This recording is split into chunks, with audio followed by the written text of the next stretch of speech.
My name is Sarah Irving, and what happened last month taught me that sometimes the most powerful response to family manipulation isn't anger.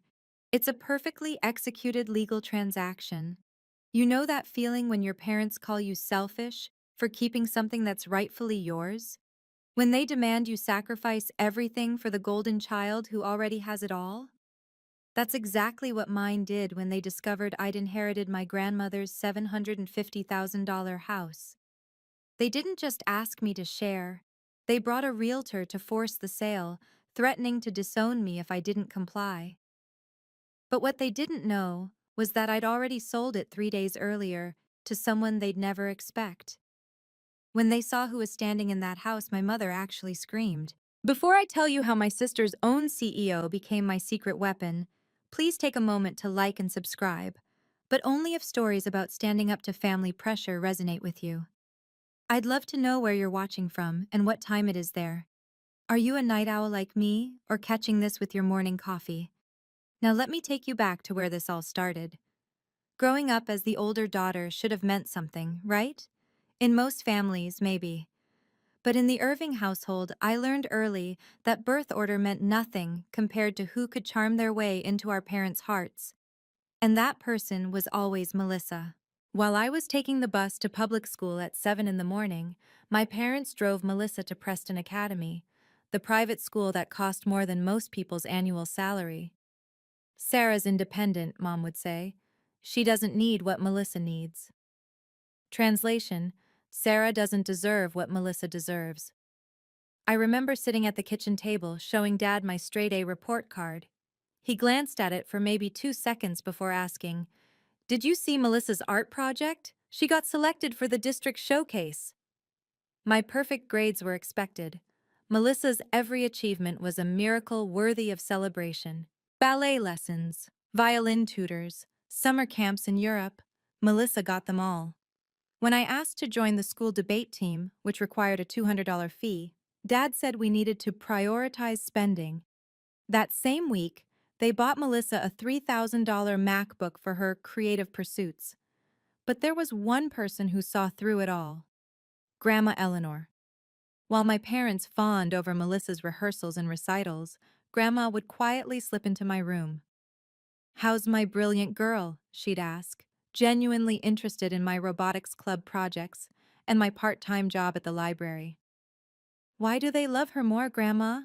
I asked one night when I was 16, after my parents missed my National Honor Society induction to attend Melissa's dance recital. She pulled me close, her lavender perfume wrapping around me like armor. "They don't love her more, sweetheart. They love themselves more, and Melissa reflects what they wish they were. You, my dear Sarah, reflect who they actually are: hardworking, practical, unadorned, and that terrifies them." I built my life on those words. While Melissa floated through college on our parents' dime, I worked 3 jobs to pay my way through state school. While she found herself through 6 changed majors, I graduated with honors in accounting. Boring? Maybe. Practical? Absolutely. The day I got my CPA license, Grandma was the only one who came to celebrate. My parents were in Cabo, celebrating Melissa's engagement to a man she'd known for 3 months. The engagement that would end 4 months later, naturally. You'd think after years of being overlooked, I'd get used to it. But some moments cut deeper than others, leaving scars that remind you exactly where you stand in your family's hierarchy. My 25th birthday fell on a Saturday. I'd mentioned it casually a few times, nothing pushy, just hoping for maybe a dinner together. That morning, I woke up to silence. No calls, no texts, nothing. Around noon, I saw Mom's Facebook post. "Shopping day with my baby girl, so blessed."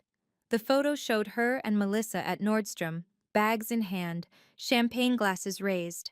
It wasn't even Melissa's birthday month. When I graduated summa cum laude, my parents sent a text: "Congrats." When Melissa finally graduated, 2 years late, barely scraping by, they threw a party for 50 people and hired a photographer.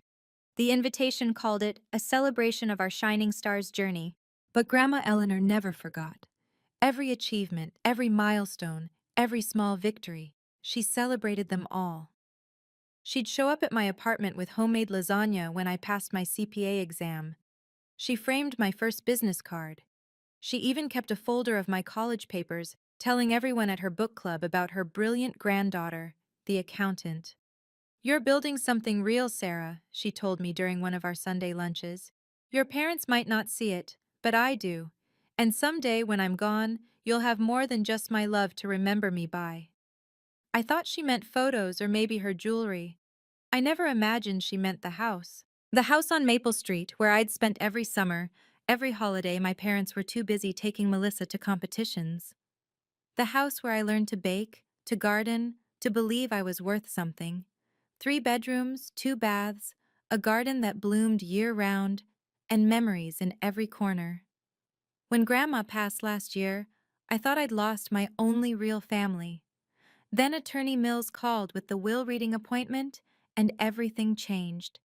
But even then, sitting in that office, hearing my name called as the sole beneficiary of the house, I knew this wasn't the end of the story. Because in my family, what's mine has always been subject to committee approval, and the committee had always ruled in favor of Melissa. The real question was, would I let them do it again?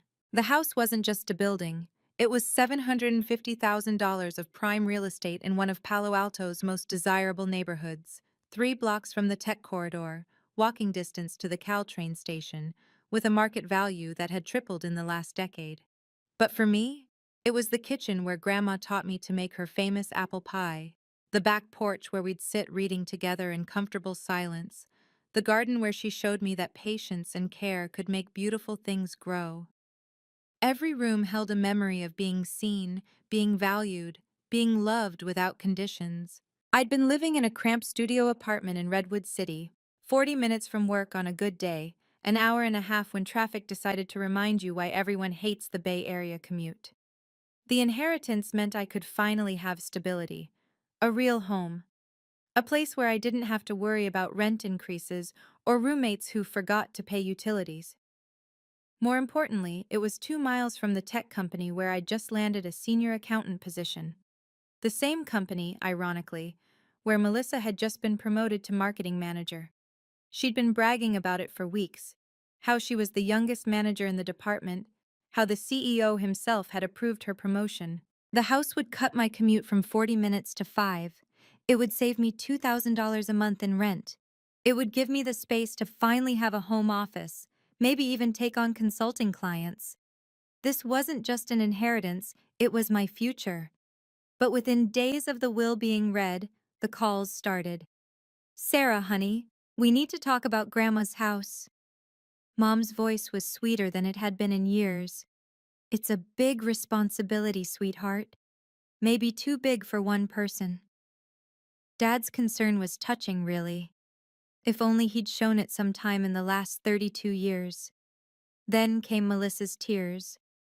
"I'm not saying you should give it to me, but maybe we could share?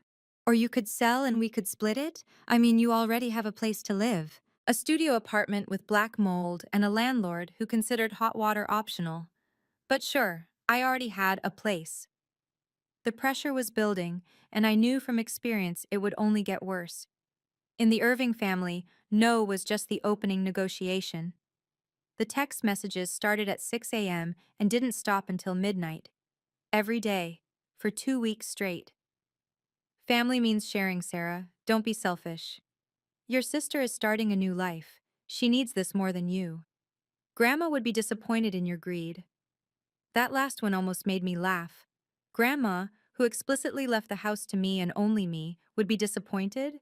The woman who once told me, "Your parents would sell your shadow if Melissa needed the money?" Melissa's tears had evolved into full-blown hysteria. She'd call sobbing about how she and her new boyfriend, yes, another one, were ready to build a life together, but couldn't afford a house in this market. How it wasn't fair that I got a free house while she had to struggle, in her luxury apartment that our parents paid for. Then came the family intervention. Aunt Helen, Uncle Robert, cousins I hadn't heard from in years, all suddenly concerned about family unity and fairness. Their messages were carbon copies of each other, like Mom had sent them a script. think about what's best for everyone, not just yourself. Melissa has always been fragile. You're the strong one. Don't let property come between family. The Thursday before the meeting at Attorney Mill's office, Dad sent the ultimatum. Either you agree to sell and split the proceeds, or you're no longer welcome in this family. Your choice. I stared at that text for an hour. No longer welcome in the family. As if I'd ever truly been welcome in the first place. That's when my phone buzzed with a different kind of message. Unknown number. Sarah, this is Marcus Chen. I heard through professional channels you might be selling a property on Maple Street. I'm very interested. Can we talk? Marcus Chen, my old study partner from college who'd gone on to build a tech empire. Marcus Chen, who was now CEO of the very company where Melissa had just been promoted. The universe, it seemed, had a sense of humor. I looked at Dad's ultimatum again, then at Marcus's message. For the first time in 2 weeks, I smiled. They wanted me to sell the house? Fine, but they never specified to whom. Hi, Marcus, I typed back. Yes, let's talk, but it needs to be confidential for now. His response was immediate. Understood. I can meet tonight. And Sarah? I remember how they treated you in college. This time, you call the shots. If you've ever been the family scapegoat, the one expected to sacrifice everything while watching the golden child get handed the world, drop a comment below. I want to hear your story. How did you finally stand up for yourself? Or are you still fighting that battle? And if this resonates with you, please hit that like button and subscribe. Your support means everything, especially to those of us who grew up being told we didn't matter. Now let me tell you about the meeting that changed everything. The day my family thought they'd corner me, but walked straight into my trap instead. Attorney Mills's conference room felt smaller with my entire family crammed inside. Mom and Dad sat across from me like prosecutors. Melissa perched between them, tissues already in hand. Even Aunt Helen had shown up, for moral support. The mahogany table reflected their determined faces. They'd come prepared for war. Before we begin, Dad announced, not waiting for Attorney Mills to speak, we've brought our own real estate agent. He gestured to a woman in an aggressive red blazer. Mrs. Patterson has buyers ready, cash offers. That's premature, Attorney Mills said calmly, adjusting her glasses. Not at all, Mom interjected. We're here to settle this as a family. The will was already settled, I said quietly. Wills can be contested, Dad shot back. Undue influence, mental capacity. We've consulted lawyers. Melissa started crying on cue. I can't believe you're making us do this, Sarah. After everything our parents have done for you. Everything? I wanted to laugh, or maybe cry.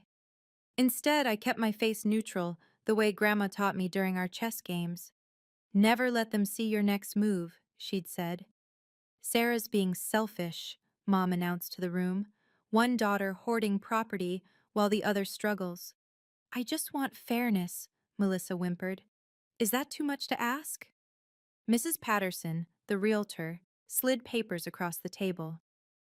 If we list today, I can have it sold within a week. The market is hot. Sarah hasn't agreed to sell, Attorney Mills reminded them. She will. Dad's voice carried that tone I knew too well, the one that preceded every ultimatum of my childhood. Because if she doesn't, she's out of this family. No holidays, no birthdays, no contact with future grandchildren, nothing. The room went silent. Even Aunt Helen looked uncomfortable. Mom reached over and squeezed Melissa's hand. Your sister needs this, Sarah.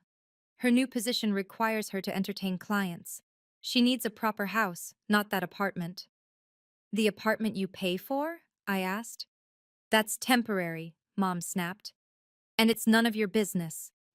Attorney Mills cleared her throat. Perhaps we should get Sarah to sign, Dad interrupted. Today, now. I looked at each of their faces, so confident, so sure they'd won. My phone vibrated in my pocket. A text from Marcus. Contract signed, ready when you are. Actually, I said, standing up, there's something you should know. Sit down, Sarah, Dad's command voice, the one that used to make me freeze as a child. I remained standing. I need to tell you something. The only thing you need to tell us is yes, Mom said. Yes, you'll sell. Yes, you'll share with your sister. Yes, you'll stop being difficult. Melissa dabbed her eyes. I've already told Brad we might be house shopping soon. You're embarrassing me, Sarah. Brad, this month's soulmate. I wondered if he knew about Kevin from last month, or if that had been conveniently forgotten like all of Melissa's inconvenient truths. Your sister has worked so hard for her promotion, Aunt Helen added. She deserves a house that reflects her new status. Unlike you, Dad said, his voice dripping contempt. An accountant, living in a studio. What do you need with a 3-bedroom house? She probably wants to rent it out, Melissa suggested. Make money off Grandma's death. It's disgusting. The irony of Melissa calling anyone else money-hungry while demanding my inheritance almost broke my composure. Almost. Mrs. Patterson pushed the papers closer. The offer is generous, more than fair market value. You'd each walk away with enough for a down payment. Each? I looked at the realtor. The house is mine. Don't be technical, Mom scolded. Family shares. Like you shared college tuition? I asked. Like you shared birthday celebrations? Like you shared attendance at graduations? Here we go. Dad rolled his eyes. Poor Sarah and her grudges. You got Grandma's attention, Melissa accused. Every Sunday, every holiday. You monopolized her. The least you can do is share what she left behind. Attorney Mills shifted uncomfortably. The will is clear. Wills can be broken, Dad stated. I've already spoken to lawyers. Undue influence is real. An old woman, isolated by one granddaughter from the rest of the family. That's a lie, I said quietly. Is it? Mom challenged. You were always at her house, always filling her head with stories about how unfair we were, turning her against Melissa. My phone buzzed again. Marcus. En route. ETA 15 minutes. I looked at my family. These people who shared my DNA but had never shared my struggles, who demanded everything while offering nothing, who saw my inheritance not as Grandma's final gift, but as their entitlement. You want the house? I asked. Fine, let's go see it. The room erupted in suspicious murmurs. Dad's eyes narrowed. What are you playing at? No games, I said, checking my phone. But if we're doing this, let's do it at the house. You should see what you're so desperate to take. It's not taking if it's family, Mom corrected, already gathering her purse. Attorney Mills stood. I should mention that any decisions about the property will be made today, Dad cut her off. We're done waiting. The convoy to Maple Street felt like a funeral procession. I drove alone while my parents Melissa and Mrs. Patterson rode together, probably strategizing their final attack. Attorney Mills followed in her Lexus, looking increasingly uncomfortable with the situation. My phone rang through the car speakers. Marcus. You sure about this? He asked. They want to see the house, I replied. They're about to get their wish. The papers are all filed, recorded with the county yesterday. It's done, Sarah. I know. I glanced in my rearview mirror at my family's car. How's the Tesla running? Parked in the driveway as we speak. See you in 10. Melissa had been texting me non-stop. Just do the right thing. Don't embarrass yourself. Mom's blood pressure is up because of you. That last one was rich. Mom's blood pressure was probably up from the excitement of stealing another thing from me to give to Melissa. As we turned onto Maple Street, I saw it. The familiar Victorian with its wraparound porch and garden that Grandma had loved so much. The garden I'd helped her plant. The porch where she'd taught me that family isn't about blood, it's about choice. And there, gleaming in the driveway like a beacon of karma, was a familiar white Tesla Model S. Melissa's gasp was audible even from my car. That's... I pulled up to the curb and got out, watching their faces as recognition dawned. Melissa had gone pale. Mom was squinting in confusion. Dad was already red-faced, though he didn't understand why yet. "Whose car is that?" Mom demanded. Melissa's voice came out as a whisper. "That's my CEO's car. Marcus Chen's car." "Your CEO?" Dad turned to her. "What would he be doing here?" I walked toward the front door, keys in hand that no longer worked. "Why don't we find out?" The door opened before I could knock. "Actually, there's something you should know about the house," I said, pausing at the porch steps. "We know everything we need to know," Dad said, pushing past me. "It's a family asset being hoarded by—" He stopped mid-sentence. Marcus Chen stood in the doorway, looking every inch the CEO in his casual but expensive Saturday attire. The kind of effortless wealth that didn't need to announce itself but was impossible to ignore. "Mr. Chen," Melissa's voice cracked, why are you— "Ms. Irving," Marcus nodded to her professionally, then turned to me with a warm smile. "Sarah, perfect timing." "Someone explain what's happening," Mom demanded, though her voice had lost its earlier confidence. Mrs. Patterson, the realtor, stepped forward with her hand extended. "Mr. Chen, I'm Rebecca Patterson. I understand you're interested in—" "I'm not interested," Marcus said smoothly.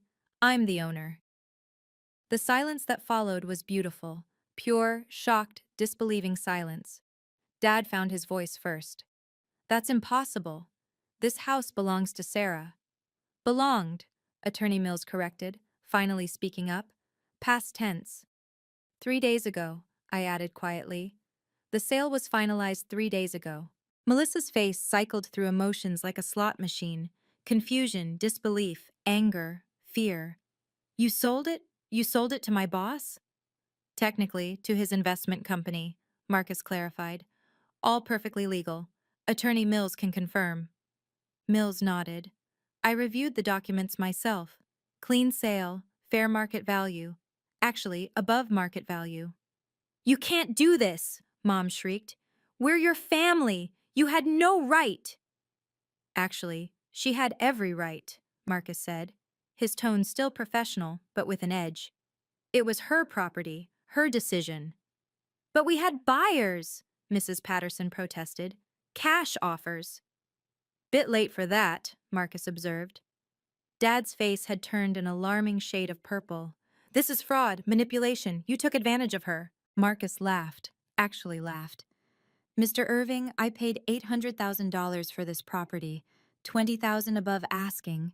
If anyone was taken advantage of, it was me. But I wanted this specific house, in this specific location." "Why?" Melissa whispered, and I could see her career flashing before her eyes. Marcus smiled. "We're opening a satellite office for the marketing team. Your team, actually." The way Melissa swayed, I thought she might faint. "A satellite office?" Melissa's voice was barely audible. "Here?" "The company's been looking to expand our presence in residential areas," Marcus explained, still standing in the doorway like he belonged there. Which, legally, he did. "Better work-life balance for our teams. This location is perfect." Dad stepped forward aggressively. "You manipulated my daughter. This is illegal. We'll sue." "Which daughter?" Marcus asked innocently. "Because Sarah approached me with a clean offer. I paid above market value. Everything's documented." "You knew each other before," Mom accused. "This was planned." "We were study partners in college," I said calmly. "Is it illegal to sell property to someone you know?" "When it's done to spite your family, yes," Dad shouted. Attorney Mills cleared her throat. "Actually, no. That's not illegal at all." 30 people had gathered on the sidewalk now. Neighbors Grandma had known for decades, watching the Irving family drama unfold like a live soap opera. Mrs. Kim from next door had her phone out. Mr. Peterson was openly grinning. "Sarah, please," Melissa begged, tears streaming. "This is my career, my future." "Your career is fine," Marcus assured her, "as long as you maintain professional standards." The threat was subtle but clear. Melissa caught it. Her tears stopped instantly. "You vindictive little—" Mom started toward me, but Attorney Mills stepped between us. I'd be very careful, Mrs. Irving. Assault charges won't help your situation. What situation? Dad demanded. We'll contest this sale. Undue influence, fraud, something. On what grounds? Mills asked. That Sarah sold her legal property to a willing buyer? She did it to hurt Melissa, Mom cried. I did it to secure my future, I corrected. Just like you've always secured Melissa's. Mrs. Patterson was backing toward her car. I should go. This is clearly a family matter. Not anymore, Marcus said. This is a business matter now. You haven't heard the best part, I said, finding my voice stronger than it had ever been with them. I have a 10-year lease agreement, below market rent. I'll be living here while you, I looked at Melissa, work here. Melissa made a sound like a wounded animal. You'll be here? Every day? Every single day, I confirmed. Your big promotion, your fancy new office, it'll be in Grandma's house, with me as your landlord's tenant. This can't be happening, Melissa whispered, gripping Mom's arm. He can't make me work here, that's harassment or something. Marcus's expression remained professionally neutral. The marketing team needs collaborative space. This house has been designated for that purpose. You're welcome to request a transfer to another team, of course. The implied demotion hung in the air like smoke. You planned this together. Dad pointed between Marcus and me. This is conspiracy. It's business, Marcus corrected. Sarah needed a buyer. I needed a property. We both got what we wanted. What about what we want? Mom shrieked. What about Melissa's needs? What about them? I asked, genuinely curious. For 32 years, everything has been about Melissa's needs, her education, her hobbies, her dreams, her failures that you paid to fix. When was it ever about what I needed? You never needed anything, Dad shot back. You were always independent, strong, you didn't need us. Because you never offered. The words exploded from me. I wasn't independent by choice. I was independent by necessity, because every resource, every moment of attention, every penny went to her. The neighbors were recording everything now. Mrs. Kim had been joined by her daughter. The Petersons' teenage son was live streaming. We should discuss this privately, Attorney Mills suggested. No, I said. They wanted to humiliate me publicly. They brought a realtor to force a public sale. Let's keep it public. My phone buzzed. Marcus glanced at his. The movers are here, he announced. A truck pulled up. Two men began unloading office furniture. Desks, chairs, a conference table. No, Melissa breathed. No, no, no. The team meeting is Monday, Marcus informed her. 9 a.m. sharp. Don't be late. I won't work here. Melissa stamped her foot like the child she'd never stopped being. I refuse. That's your choice, Marcus said mildly. HR can discuss your exit package if you prefer. Mom turned to me, her face twisted with rage. You've ruined your sister's life. Are you happy now? I haven't ruined anything, I replied. I sold my house. She still has her job. You still have your golden child. Nothing's changed except I'm no longer available to be your doormat. Dad stepped close, his voice low and menacing. You're done. You're out of this family. I met his eyes. Promise? Can you believe they actually thought they could force me to sell? What would you have done in my position? Drop a comment below. I genuinely want to know if you think I went too far or not far enough. If you're watching from California, give me a heart emoji. New York? Drop an apple. And wherever you are, if you've ever had to stand up to family bullying, you're not alone. The story's not over yet. What happened next changed everything, not just for Melissa, but for every relationship in our family. Let me show you what real consequences look like. The drive to Grandma's house, my former house, Marcus's house, whatever we were calling it now, felt like a victory parade in reverse. My family followed in their car, Mom probably ranting, Dad likely planning legal strategies, Melissa definitely catastrophizing about her career. I parked and walked to the front door, using my key one last time before remembering it no longer worked. The symbolism wasn't lost on me. More neighbors had gathered. Word traveled fast in this neighborhood where nothing exciting ever happened. Mrs. Chen from 3 houses down called out, "Eleanor would be so proud of you, Sarah." That stopped my mother cold. Proud? Of this betrayal? Of her granddaughter finally standing up for herself, Mrs. Chen shot back. We all knew how you treated her. Eleanor told us everything.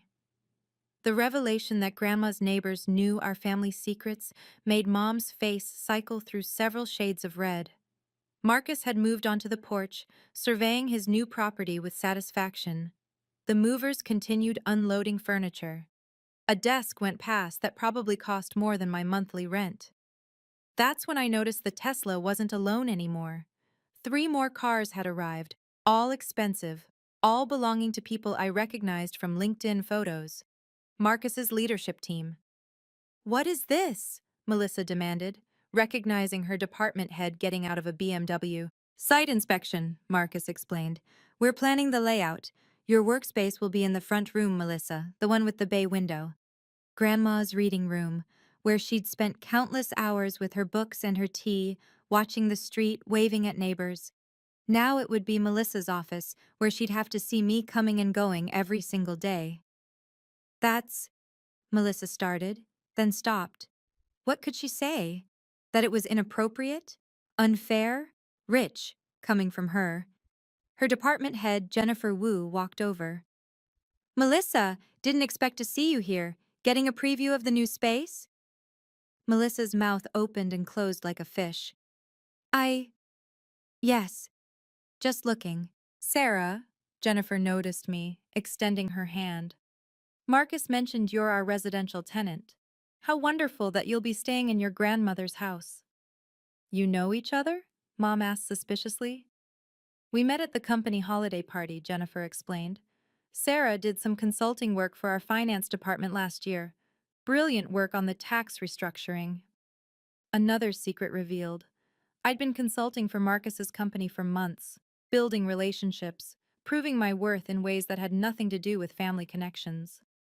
"You've been planning this," Dad said, the full realization hitting him. "This whole thing. You've been planning to humiliate us." "No," I said simply. "I've been planning to survive you." Marcus stepped forward, and the entire street seemed to hold its breath. Even the movers paused, sensing the tension. "Mr. and Mrs. Irving," he began, his CEO voice carrying across the yard. "Let me be crystal clear about what's happened here. 3 days ago, Sarah Irving sold me this property for $800,000.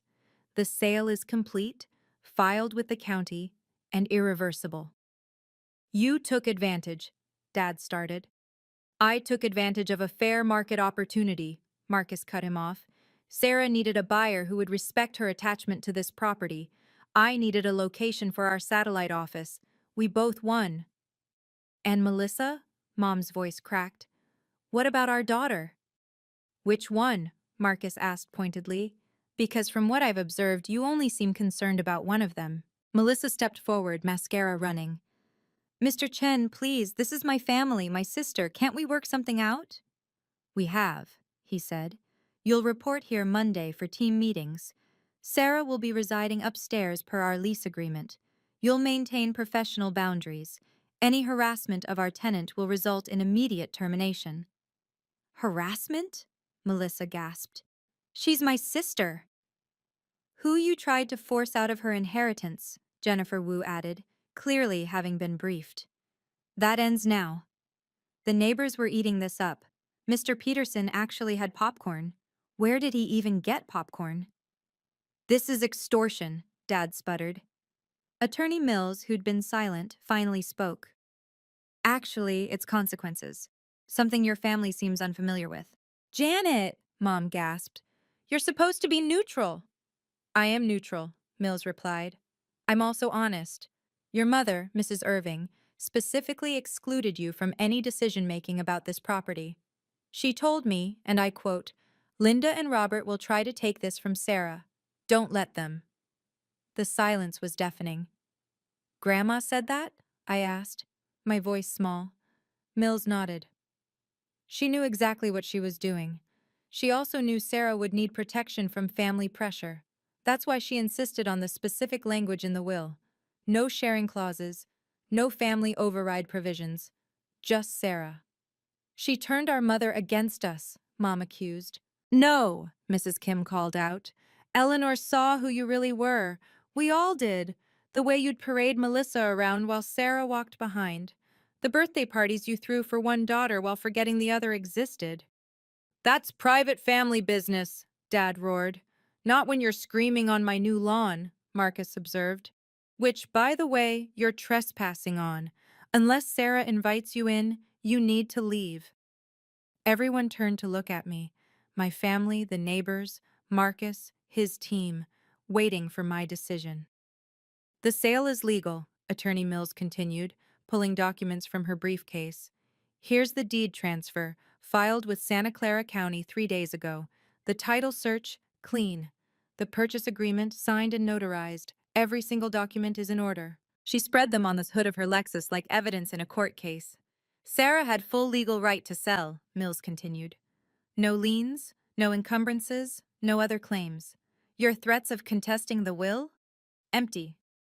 The statute of limitations for undue influence claims requires proof of manipulation at the time of signing. Eleanor was evaluated by 2 separate physicians before finalizing her will.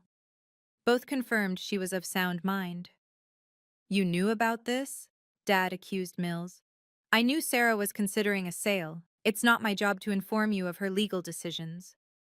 But family, Mom started. Has no legal standing here, Mills finished. Sarah owns nothing to you regarding this property. She never did. Marcus pulled out his phone. I have the wire transfer records here. $800,000, cleared 3 days ago. Would you like to see them? This is disgusting, Mom spat. Using money to destroy family bonds. The only thing destroyed here is your assumption that you could control Sarah forever, Marcus replied. I watched Melissa process everything. Her boss owned her new office. Her office was in the house she'd tried to steal from me. She'd have to see me every day, knowing I could have made her homeless with my inheritance, but instead chose to protect myself. There's more, I said quietly, finding my voice. The lease agreement includes a clause. I have right of first refusal if Marcus ever sells, at the original purchase price. What? Dad's head snapped toward me. It means, Attorney Mills explained, that Sarah can buy the house back for exactly what Marcus paid, whenever he decides to sell. She's not just a tenant, she's a future owner with protected rights. That's... Mom struggled for words. That's planning. Long-term planning. Something you never taught me, I said. But Grandma did. She said the best revenge isn't emotional, it's contractual. Marcus smiled. Your grandmother sounds like she was a wise woman. She was, I said, looking directly at my parents. She saw what you never did, that I wasn't weak because I was quiet. I was watching, learning, waiting. For what? Melissa asked. For the moment you tried to take the one thing that was truly mine. And look, I gestured to the papers, the house, the witnesses. Here we are. So let me understand this, Melissa said slowly, her marketing brain finally catching up. I have to work in this house. My office will be in Grandma's reading room, and you'll be living upstairs. Correct, Marcus confirmed. And if I refuse? That's your choice. But refusing a reasonable work assignment would be considered insubordination. This isn't reasonable, she protested. This is punishment. This is business, Jennifer Wu interjected. The location was chosen for its proximity to client bases and the residential feel we want for creative sessions.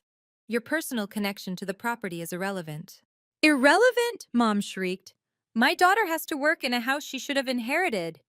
Should have? I asked. Based on what? Being born second? Being prettier? Being more loved? Based on need, Dad shouted. She needs it more. No, I said firmly. She wants it more. There's a difference. I need stable housing. She wants a status symbol. I need freedom from your manipulation. She wants another toy you'll buy her. How dare you? Mom started toward me again. Marcus stepped between us. Mrs. Irving, you're trespassing on private property. Leave now or I'll call the police. You wouldn't dare, Dad challenged. Marcus already had his phone out. Santa Clara Police? Yes, I need assistance with trespassers at 427 Maple Street. We're leaving. Mom grabbed Dad's arm. But this isn't over. Actually, it is, I said. The house is sold. The contracts are signed.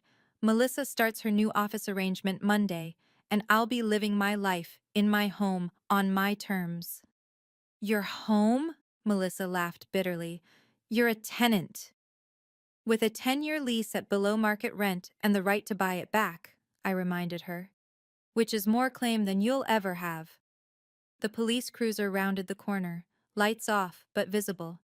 My parents backed toward their car. You've chosen strangers over family, Mom said, her final shot. No, I corrected. I've chosen myself over people who never chose me. This is all your fault, Melissa hissed at me. When Mr. Chen gets tired of his little game, when you're alone with no family, remember you did this. I'll remember, I promised. Every morning when I wake up in my grandmother's house, every evening when I tend her garden, every time I don't have to beg for scraps of respect from people who should have loved me equally. They left then, Mom crying dramatically, Dad red-faced and muttering about lawyers, Melissa silent and shell-shocked. The aftermath was swift and brutal. Within an hour, Mom had posted on Facebook, heartbroken, when money matters more than mother's love, some daughters are just born cruel. Aunt Helen called me 15 minutes later. Sarah, what really happened? Your mom's saying you sold the house to spite them. I sold my house to someone who offered above market value, I said simply. The fact that he happens to be Melissa's CEO is just coincidence. Helen laughed. Actually, laughed. Coincidence my ass. Good for you, kid. Your grandma would be cackling. The family group chat exploded, cousins picking sides, uncles threatening legal action they couldn't afford, aunts clutching pearls they didn't own. But the best part? The neighbors group chat that Mrs. Kim added me to. Finally, someone stood up to those horrible people. Eleanor always said Sarah was the smart one. Did you see Robert's face? Priceless. Linda's been telling everyone for years how successful Melissa is. Bet she won't mention her new office location. Monday morning arrived like Christmas. I woke up in my grandmother's bed, in my grandmother's house, and made coffee in my grandmother's kitchen. At 8:45 a.m., cars started arriving. Melissa's car pulled up at 8:58. She sat in it for 5 full minutes, probably giving herself a pep talk. When she finally got out, she looked up at my window. I waved. The look on her face was worth every family dinner I'd ever suffer through. Jennifer Wu ran the meeting in what used to be Grandma's reading room. I could hear bits of it through the old vents. Something about innovative workspace solutions and residential integration. Corporate speak for your sister owns you now. At lunch, Melissa knocked on my door. Can we talk? I let her in. She looked around the apartment I'd created upstairs. My books, my plants, my life. This isn't fair, she said quietly. What isn't? You living here, me working here, it's psychological torture. It's consequences, I corrected. You tried to take my inheritance. Now you work in it. I'm your sister. Yes, I agreed. And that should have meant something to you before you tried to rob me. She left without another word. That evening Marcus called. How was day 1? Educational, I said. For everyone. No regrets? I looked around Grandma's kitchen, at her china still in the cabinets, her apron still on its hook. Not a single one. 3 months later, the new normal had settled in like sediment in still water. Melissa arrived every morning at exactly 9 a.m., never earlier, never later. She'd park in the designated employee section Marcus had marked out, gather her things with robotic precision, and walk past my door without ever looking up. The house had transformed. Downstairs was all business, sleek computers, whiteboards, the constant hum of productivity. Upstairs remained Grandma's sanctuary, my sanctuary, untouched by corporate ambition. Your parents called again, Marcus told me during one of our monthly check-ins. They're offering to buy the house from me, double what I paid. And? I told them the property isn't for sale. Your father used some colorful language. Sounds about right. The real change was in Melissa. Without our parents' constant reinforcement, without their money cushioning every fall, she was struggling. Her work was mediocre, her ideas uninspired. Jennifer Wu had put her on a performance improvement plan. She's never had to actually work before, Jennifer confided during a chance meeting in the garden. Your parents' connections got her the job, but connections don't write marketing strategies. The family had fractured completely. Thanksgiving passed without a word. Christmas, too. Mom sent one text. You're missing Melissa's engagement party. Brad apparently had proposed. Or maybe it was Blake. I'd stopped keeping track. But here's what I gained. Peace. Mornings with coffee in Grandma's garden. Evenings with books in her reading chair. After business hours, of course. Weekends tending the roses she'd planted. The ones that bloomed despite neglect. Despite harsh weather. Despite everything. You know what Grandma told me once? I said to Marcus during a property walkthrough. She said the Irving family was like a garden where only one type of flower was allowed to bloom. Everything else got cut down or pulled out. And now? Now I'm growing wild. The financial security helped too. Between my accounting job, consulting work, and the money I saved on rent, I'd accumulated more savings in 3 months than in the previous 3 years. Meanwhile, Melissa was learning what life looked like without parental subsidies. Her luxury apartment was gone. The designer clothes, the expensive car, all downsized. It's not fair, she'd complained to a coworker, not knowing I could hear through the vents. She got everything. Didn't she inherit it? The coworker asked. That's not the point. But it was exactly the point. I'd inherited what was mine, and for the first time in my life, I'd kept it. 6 months after the sale, I found myself in Grandma's garden at sunset, planting the last of the spring bulbs. The corporate buzz downstairs had ended hours ago. The house was mine again, filled with the kind of quiet Grandma used to say was good for the soul. My phone rang. Mom, your sister lost her job today, she said without preamble. I'm sorry to hear that, I said, and meant it. Despite everything, I took no pleasure in Melissa's failures. This is your fault. The stress of working in that house, seeing you every day, it destroyed her performance. Her performance was her responsibility. Family helps family, Sarah. Family respects family, Mom. You taught me that. Just not the way you intended. She hung up. Marcus called an hour later. Melissa's termination was performance-based, nothing to do with the property situation. I wanted you to hear that from me. I know, I said. I've heard her work calls through the vents. She was coasting on charm in a job that required substance. You could have helped her, he suggested gently. I could have, I agreed. But she never asked. She demanded, manipulated, cried, and threatened, but she never once just asked. That night, I found a box in Grandma's closet I'd missed before. Inside were letters, dozens of them, all addressed to me but never sent. I opened one at random. My dearest Sarah, I watch them dim your light and it breaks my heart.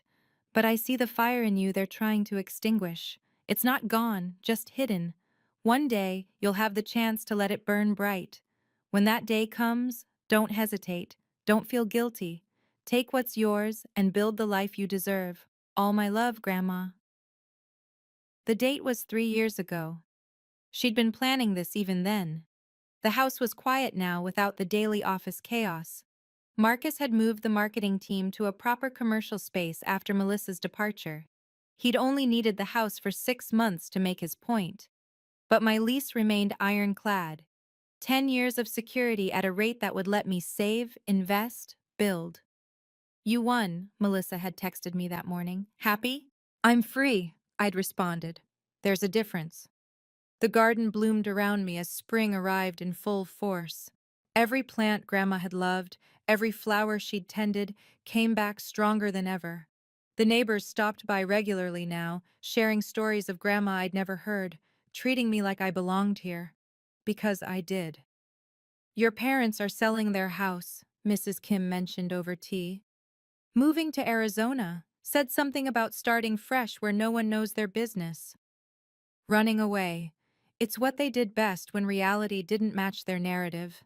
But I wasn't running anymore. I was planted here, in Grandma's house, in her garden, in the life she'd made possible for me. Not out of spite or revenge, but out of love. Self-love. The kind Grandma had tried to teach me. The kind my parents had tried to beat out of me. The kind that bloomed anyway. Family isn't who you're born to, Grandma had written in another letter. It's who stands by you when standing by you costs them something. By that definition, I'd lost nothing and gained everything. Thank you for listening to my story. I know it was long, but family drama always is, isn't it?